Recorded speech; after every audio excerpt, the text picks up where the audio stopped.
नमस्कार, मैं रवीश कुमार। पेंशन को लेकर वाकई सद्बुद्धि आ गई है या कर्नाटका में चुनाव है इसलिए नई पेंशन स्कीम में सुधार के लिए कमेटी बनाई गई है। केंद्र सरकार ने वित्त सचिव टीवी सोमनाथन की अध्यक्षता में यह कमेटी बनाई है।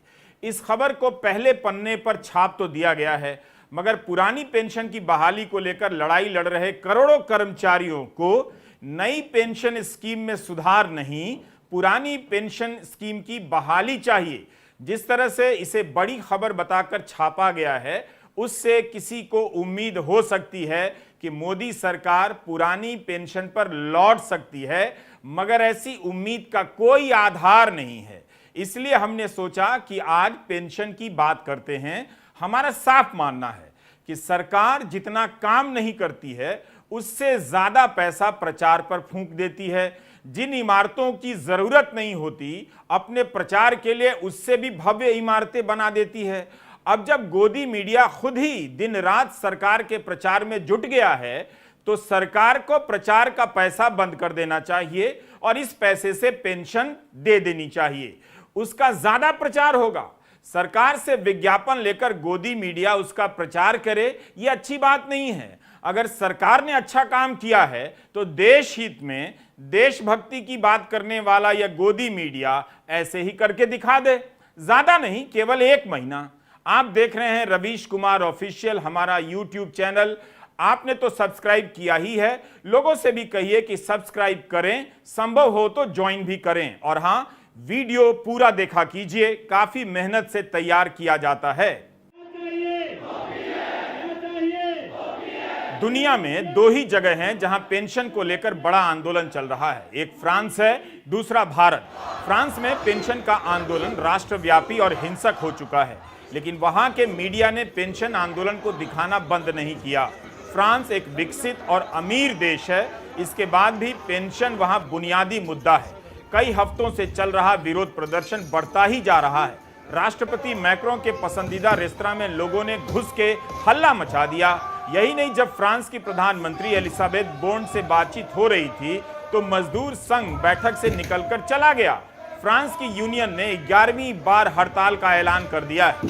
दूसरी तरफ भारत में भी पुरानी पेंशन की बहाली को लेकर कई साल से हर महीने आंदोलन कहीं ना कहीं चल रहे होते हैं। समय समय पर अलग अलग राज्यों में नई पेंशन नीति के खिलाफ विरोध प्रदर्शन होते रहते हैं, मगर गोदी मीडिया इन प्रदर्शनों को नहीं दिखाता है। भारत में यह आंदोलन पूरी तरह से अहिंसक और लोकतांत्रिक तरीके से चल रहा है। इसके बाद भी इनकी मांग पर चर्चा नहीं होती। 2004 के बाद नौकरी में आए लोगों के रिटायर होने के बाद उनकी क्या आर्थिक स्थिति है, इस पर कहीं कोई रिपोर्टिंग नहीं है। इसलिए आज हमारी इस पर त्वरित टिप्पणी है। मोदी सरकार नई पेंशन स्कीम में सुधार के लिए कमेटी बना रही है, मगर पुरानी पेंशन स्कीम की बहाली के लिए नहीं है। क्या यह कमेटी पुरानी पेंशन की वापसी का रास्ता बनाती है? कमेटी को जो काम दिया गया है उससे बिल्कुल नहीं लगता। इसमें बस इतना ही है कि न्यू पेंशन स्कीम में बदलाव की क्या क्या जरूरतें हैं, बताइए। आखिर यह कदम क्यों उठाया गया?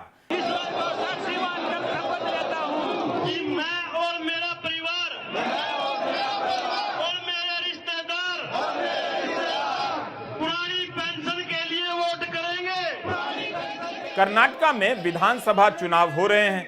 यहां भी सरकारी कर्मचारियों ने पुरानी पेंशन स्कीम की बहाली को लेकर आवाज उठाने शुरू कर दिए हैं। पिछले साल 19 दिसंबर को बेंगलुरु में नई पेंशन स्कीम के खिलाफ बहुत बड़ी रैली हुई। डेक्कन हेरल्ड ने रिपोर्ट किया है कि 1 मार्च को भी कर्नाटका के सरकारी कर्मचारियों ने इस मुद्दे को लेकर प्रदर्शन किया। राज्य के कर्मचारी 7वें वेतन आयोग की भी मांग कर रहे हैं। 6 नवंबर 2022 की द हिंदू की रिपोर्ट है कि बेंगलुरु में नई पेंशन नीति के खिलाफ रैली हुई है। इस साल 23 फरवरी की इकोनॉमिक टाइम्स में खबर छपी है कि कर्नाटका के मुख्यमंत्री ने पुरानी पेंशन स्कीम की बहाली से साफ इनकार कर दिया है। रिपोर्ट के अनुसार विधानसभा में लिखित जवाब में मुख्यमंत्री बासवराज बोम्मई ने कहा है कि इससे वित्तीय हालत खराब हो जाएगी। जब लिखकर ही बोल दिया है कि पुरानी पेंशन ठीक नहीं है, तब कर्नाटका बीजेपी के विधायक अयानूर मंजूनाथ के समर्थन का क्या मतलब रह जाता है? मंजूनाथ ने पुरानी पेंशन की बहाली के आंदोलन का समर्थन किया है। कर्नाटका कांग्रेस के चुनावी अभियान समिति के अध्यक्ष एमबी पाटिल ने ओपीएस के पक्ष में बयान दिया है। हम सब की मांग पुरानी पेंशन है और संघर्ष की वजह से 5 राज्यों में सफलता भी मिली है। अभी केंद्र सरकार ने जो एनपीएस पर कमेटी बनाई है, ये हमारे संघर्ष का परिणाम है, दबाव है, ये बात सही है। लेकिन हमारी मांग एनपीएस में सुधार नहीं है, हमें पुरानी पेंशन चाहिए। और जो कमेटी बनाई गई है वो सुधार के लिए बनाई गई है, एनपीएस में सुधार क्या करना है। जबकि एनपीएस के दुष्परिणाम सामने आए हैं, किसी को 1800, किसी 2600, किसी को 4200 रुपये मिल रहे हैं। तो सुधार की अब कोई चांस नहीं है। हम तो कहते हैं कि माननीय वित्त मंत्री जी या भारत सरकार, माननीय प्रधानमंत्री जी पुरानी पेंशन लागू करें। और जब परिणाम सामने आ चुके हैं, अब कुछ कहने की कोई जरूरत नहीं रह गई है। पुरानी पेंशन बहाली का मुद्दा चुनाव के रास्ते ही केंद्र में आता जा रहा है और छत्तीसगढ़, राजस्थान, झारखंड, पंजाब और हिमाचल प्रदेश में वापसी भी कर चुका है।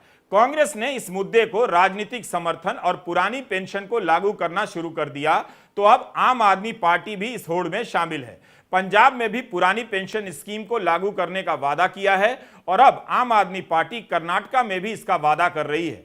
उत्तर प्रदेश के चुनाव में भी यह मुद्दा जोर शोर से उठा था, मगर इससे बीजेपी की जीत पर कोई फर्क नहीं पड़ा। लेकिन हिमाचल प्रदेश में बीजेपी की हार का एक कारण यह भी माना जाता है। क्या यही वजह है कि कर्नाटका चुनाव के बीच केंद्र ने या 2024 के चुनावों को देखते हुए मोदी सरकार ने नई पेंशन स्कीम में सुधार का कोई ऐलान किया है? महाराष्ट्र में भी मार्च 2023 में जब नई पेंशन योजना को लेकर आंदोलन जोर पकड़ने लगा, तो शुरू में इस मुद्दे का विरोध करने वाले उप मुख्यमंत्री देवेंद्र फडणवीस ने भी अपनी लाइन में थोड़ा बदलाव किया। उन्होंने साफ साफ तो नहीं कहा, मगर कहने लगे कि राज्य सरकार पुरानी पेंशन स्कीम की वापसी को लेकर नेगेटिव नहीं है। यह काफी सतर्कता के साथ दिया गया बयान है। लागू करने का आश्वासन बिल्कुल नहीं है, बस इतना है कि सरकार की सोच नेगेटिव नहीं है, हेडलाइन के लिए ज्यादा है। विधानसभा में फडणवीस ने कह दिया कि वे राज्य कर्मचारी संगठनों से इस बारे में बात करेंगे। इस बयान को बदलाव के रूप में बताया जा रहा है। इसके पहले महाराष्ट्र के उप मुख्यमंत्री कह चुके थे कि मोंटेक सिंह अहलूवालिया का मत है कि इससे राज्य सरकार के खजाने पर बोझ बढ़ेगा। अभी ही वेतन और पेंशन पर राज्य के बजट का 58% खर्च होता है। पुरानी पेंशन लागू हुई तो 62% होने लग जाएगा।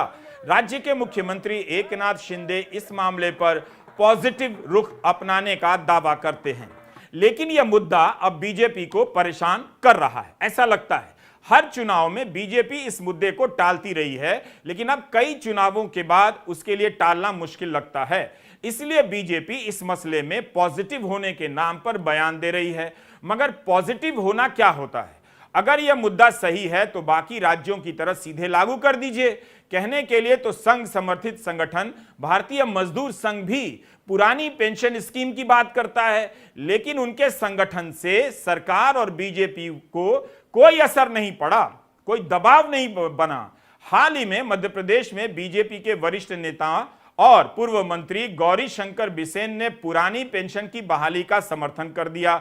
बयान छपा है मीडिया में। वे यहां तक कह गए कि अगर पार्टी से निकाल दिए गए तब भी अपनी बात से पीछे नहीं हटेंगे।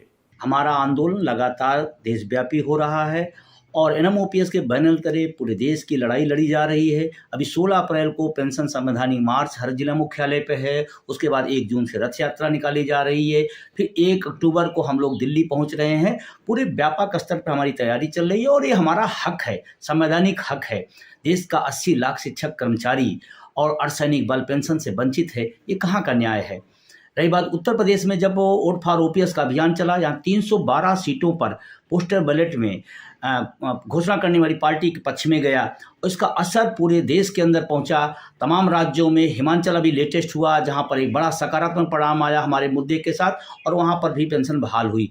हमारा ये अभियान मतदाता जागरूकता अभियान के अंतर्गत शिक्षित कर्मचारियों को, पढ़े लिखे लोगों को हम लोग जागरूक कर रहे हैं और कह रहे हैं कि आप जागरूक हों, वोट ज़्यादा दें और वोट अपने मुद्दे के साथ दें, क्योंकि मुद्दा हमारा पुरानी पेंशन है, निजीकरण है, इसलिए हम लोग इस पर जागरूक कर रहे हैं। और अभी कर्नाटका चुनाव में है या देश के जिन राज्यों में चुनाव हैं वहाँ पर हम लोग वोट फॉर ओपीएस की अपील कर रहे हैं और ये मेरा हक है। हम लोकतांत्रिक देश में रहते हैं। निश्चित रूप से आंदोलन आने वाले समय में व्यापक होगा, बड़ा होगा और हम अंतिम समय तक इस लड़ाई को लड़ेंगे। केंद्र सरकार को पता है कि यह आंदोलन गोदी मीडिया के कारण भले देश की जनता के सामने नहीं है, मगर बिना मीडिया के ही इसका दबाव बढ़ते जा रहा है। कर्नाटका में भी ओपीएस के लिए वोट देने का अभियान चल रहा है। बीजेपी के भीतर दबाव बन रहा है, मगर इस पर भी राय साफ नहीं है, लाइन साफ नहीं है। इस आंदोलन के मद्देनजर कभी समर्थन तो कभी कमेटी बनाने की बात करती है। यूपी के चुनावों में कर्मचारियों के आंदोलन और इस मुद्दे के बावजूद योगी आदित्यनाथ को राजनीतिक नुकसान नहीं हुआ। उनकी पार्टी दोबारा सत्ता में आई उनके नेतृत्व में, लेकिन यूपी में ही यह आंदोलन खत्म नहीं हुआ है। अभी 1 अप्रैल को काला दिवस मनाया गया। इस तारीख को यूपी में पुरानी पेंशन खत्म की गई थी। यूपी से ही पुरानी पेंशन से जुड़ी खबरों को अगर आप देख लेंगे तो पता चलेगा कि समय समय पर यहां इसे लागू करने के लिए कितने आंदोलन होते रहते हैं। 7 अक्टूबर 2018 को अमर उजाला की यह खबर देख लीजिए। लखनऊ के इको गार्डन में बड़ा प्रदर्शन हुआ। लखनऊ के बड़े हिस्से में जाम लग गया। खबरों के मुताबिक उप मुख्यमंत्री दिनेश शर्मा और मुख्य सचिव अनूप चंद्र पांडे ने उस समय आंदोलनकारियों के नेता, पेंशन बहाली मंच के हरिकिशोर तिवारी, रेलवे यूनियन मंच के नेता शिव गोपाल मिश्रा से बात की, मगर कोई हल नहीं निकला। इंजीनियर और कर्मचारी डिप्लोमा इंजीनियर्स महासंघ के महासचिव जीएन सिंह भी इस हड़ताल में शामिल हुए। उनका संगठन भी शामिल हुआ। इस बैठक में भी नई पेंशन योजना की खामियों को दूर करने की बात कही गई थी, मगर कर्मचारी पुरानी पेंशन की बहाली से कम पर राजी नहीं थे। बातचीत विफल हो गई। इसके बाद 25-27 अक्टूबर को फिर से हड़ताल का ऐलान किया गया। खबरों में लिखा है कि संयोजक हरिकिशोर तिवारी ने इस मुद्दे पर उच्च स्तरीय कमेटी बनाने की मांग की। कमेटी बनी या नहीं बनी, इसकी सूचना हमें मीडिया रिपोर्ट से नहीं मिल सकी, मगर इसी मार्च की यूपी भर की खबरें आप देखकर समझ सकते हैं कि वहां पुरानी पेंशन की बहाली को लेकर कितने आंदोलन हुए हैं। इसी फरवरी महीने में विधानसभा में मुख्यमंत्री योगी आदित्यनाथ ने साफ साफ कह दिया कि पुरानी पेंशन स्कीम लागू नहीं होगी। इसके बाद सपा के विधायकों ने सदन से बहिर्गमन किया था। राज्यों में सरकारी कर्मचारियों की संख्या करीब 5 करोड़ बताई जाती है। इनकी हालत खराब है जो रिटायर हो रहे हैं। रिटायरमेंट के बाद इन्हें दिखने लगा अब कि नई पेंशन योजना से जो सपना दिखाया गया था वो पूरा नहीं हुआ है। रिटायर हुए कई कर्मचारी अपनी हालत का वीडियो बनाकर इन दिनों फेसबुक पर डालते हैं और खुद को रील्स बना डालते हैं वायरल होने के लिए, मगर किसी का ध्यान उन पर नहीं जाता। आप दावे के साथ नहीं कह सकते कि ये लोग पेंशन से चिंतित होने के बाद भी हिंदू मुस्लिम में व्यस्त नहीं होंगे। जरूर बहुत से लोग हो सकते हैं, फिर भी नई पेंशन स्कीम से उनका घर चल रहा है या नहीं, जितना निवेश किया उतना मिल रहा है या नहीं, सरकार को अपनी कमेटी के जरिए इसे साफ कर देना चाहिए। इस योजना की तारीफ करने वाले बहुत ज्यादा हैं मीडिया में, लेकिन उन्हें आगे आकर बताना चाहिए कि व्यक्तिगत स्तर पर नई पेंशन स्कीम में जिसने निवेश किया है उसे मिल कितना रहा है, पुरानी पेंशन स्कीम से कितना मिलता, तब जाकर बाकी लोग इस योजना के बारे में ठीक से समझ पाते। प्रधानमंत्री मोदी को साफ साफ बताना चाहिए कि पुरानी पेंशन नीति पर उनकी अंतिम राय क्या है। देश भर में इसकी बहाली को लेकर बढ़ रहे आंदोलनों के कारण 5 राज्यों में पेंशन की वापसी हुई है। 9 फरवरी 2023 को प्रधानमंत्री बिना पुरानी पेंशन का नाम लिए सदन में कह रहे थे कि राज्य गलत रास्ते पर जा रहे हैं, तत्कालीन लाभ के लिए कर्ज लिए जाएंगे तो हमारी पीढ़ी क्या करेगी, आगे की पीढ़ी क्या करेगी। लेकिन ओपीएस तो अभी नहीं है, तो क्या जीडीपी के अनुपात में केंद्र सरकार का देश का कर्ज नहीं बढ़ा है। रिजर्व बैंक ने राज्यों की वित्तीय स्थिति पर अपनी रिपोर्ट में कहा है कि राज्य सरकारों का प्रशासनिक खर्चा बढ़ता जा रहा है। इसमें सैलरी और पेंशन है। इसमें बताया गया है कि स्वास्थ्य और प्राकृतिक आपदाओं पर खर्च होने वाला बजट घट गया है। यह बात सही हो सकती है, मगर यह बात बिल्कुल सही नहीं है कि अगर पेंशन का खर्चा नहीं होता तो सरकारें स्वास्थ्य का बजट बहुत बढ़ा देती। खाना पूर्ति से आगे सरकारी चिकित्सा किसी की प्राथमिकता में नजर नहीं आती है। पेंशन का बजट एक समस्या हो सकता है, मगर स्वास्थ्य पर खर्चा कम है, इसके लिए पेंशन फंड को जिम्मेदार नहीं ठहराना चाहिए। पुरानी पेंशन खत्म होने के बाद क्या स्वास्थ्य का बजट उस अनुपात में बढ़ा? क्या सभी को स्वास्थ्य बीमा मिल गया या इलाज मिल गया? रिजर्व बैंक भी पुरानी पेंशन के लाए जाने के खिलाफ है। अभी ही राज्यों का पेंशन का बजट 2021-22 की तुलना में 2022-23 में 16% ज्यादा बताया जा रहा है। अनुमान के तौर पर मीडिया रिपोर्ट में पुरानी पेंशन के खिलाफ कई सारे लेख मिलेंगे, दलीलें देते हुए कि नई पेंशन स्कीम में भी राज्य सरकार को हिस्सेदारी देनी होती है। पुरानी पेंशन स्कीम लागू करेंगे, उसमें भी देनी पड़ेगी, तो ये एक भ्रम की स्थिति होगी और सरकार का खर्चा डबल होगा। स्टेट बैंक ऑफ इंडिया की एक रिपोर्ट में कहा गया है कि पुरानी पेंशन ठीक नहीं है। तरह तरह के हिसाब से समझा दिया जाता है कि पुरानी पेंशन के आने से राज्य का बजट बैठ जाएगा, मगर यह नहीं बताया जाता कि रिटायर्ड हुआ कर्मचारी इस तरह की आर्थिक मुसीबतों का कैसे सामना करेगा, जिसका चलता फिरता घर रिटायरमेंट के बाद बैठ गया है। प्रधानमंत्री मोदी भूल गए हैं। वन रैंक वन पेंशन की बहाली की मांग से उन्होंने अपने राजनीतिक अभियान की शुरुआत की थी। रेवाड़ी में समर्थन देने गए थे, बाद में जब सरकार को समझ आया तो टाल मटोल करने लग गए। सैनिकों ने अपने आंदोलन के दम पर इस पेंशन को ले लिया, तो 2019 का बढ़ा हुआ पैसा अरियर पाने के लिए सैनिकों को कोर्ट जाना पड़ा। सुप्रीम कोर्ट के आदेश के बाद किश्तों में मिलना तय हुआ है, तो केवल राज्यों पर दोष नहीं मढ़ सकते कि पेंशन की राजनीति के दबाव में आ रहे हैं। पेंशन की राजनीति के दबाव में अगर सबसे पहले कोई आया तो प्रधानमंत्री नरेंद्र मोदी हैं, जो रेवाड़ी की रैली में वन रैंक वन पेंशन के लागू करने का वादा कर आए थे। केंद्र सरकार को यह खबर फिर से पढ़नी चाहिए। 5 मार्च 2023 के इंडियन एक्सप्रेस और अन्य अखबारों में यह खबर छपी है।